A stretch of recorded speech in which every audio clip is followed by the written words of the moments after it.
Yo, welcome back to Slurp Photo Magazine. Whatever I want to talk about. So I think I just want to talk about still using the notebook, and I want to talk about what makes a good place for photography. So let's just start with the big landmark. This is probably the easiest one. You could just take a picture of a pretty famous landmark like Dumbo or the Empire State Building.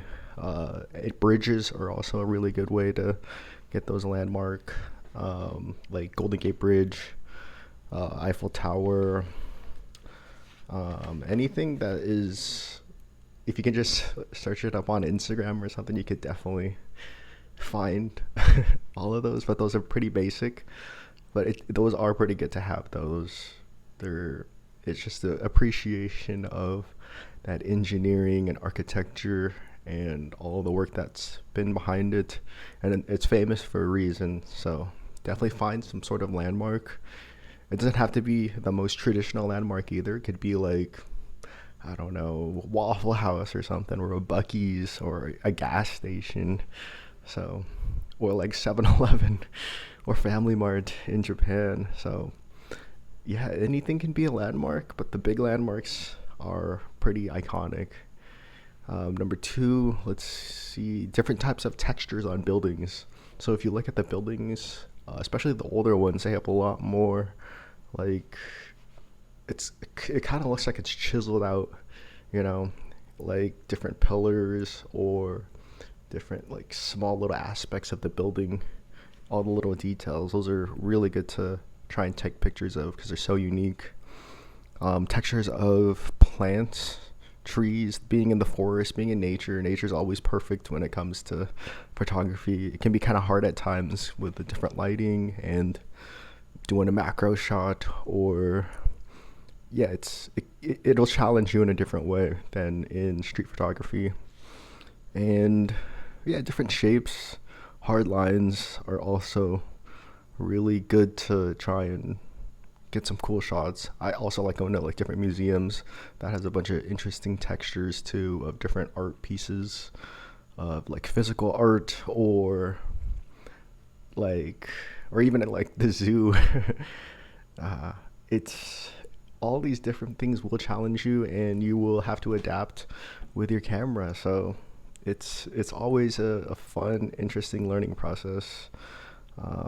Which brings us to number three, the subject. Like I said earlier, the animals.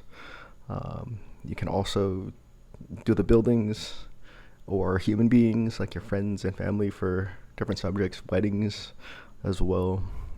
You can start with close-up shots. You can take pictures of like food or whatever you're making. Like, let's say you're working on a car, getting some interesting shots on there, or your scientists that are taking photos of their research, with like microscopes and stuff. Yeah, you can go super close, practice with different apertures. It can be wide open, let all the light in, or you can try something different. Just get creative. And number four, the lighting. So shadows, darkness, lightness, grain. This is another really fun one to just like limit yourself to only black and white photography, or only sepia filtered photos, or yeah, it'll really challenge, or only taking pictures in the morning, or only taking pictures in the evening. So it'll really like challenge you as a photographer, and you're gonna just get all these skills and accumulate different shot lists and just get better over time. So, but yeah, just always have fun. That's the main purpose of photography, right? Just have fun. And another good practice, it can be kind of hard, but go into a different place, you know. I would say a really good place to practice is Japan, because there's so much variety in the city. You could go to the countryside. There's just so much to see. Everything is so unique, and you can practice in the day, practice in the evening, and it's like 24 hours of practice. New York is also a similar story because it's just big. There's a lot of things to see, even the parks, the buildings, the restaurants. There's a lot to practice. There's a lot to see.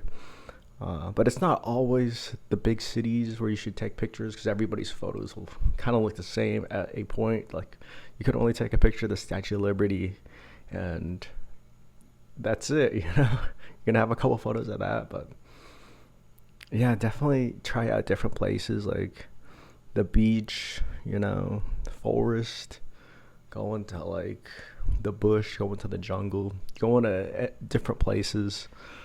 Um, yeah, even if it's just like a work site or something, you can have I mean, if they allow it, but just bring the camera everywhere and you can really get some cool shots and some cool stories to tell in the future.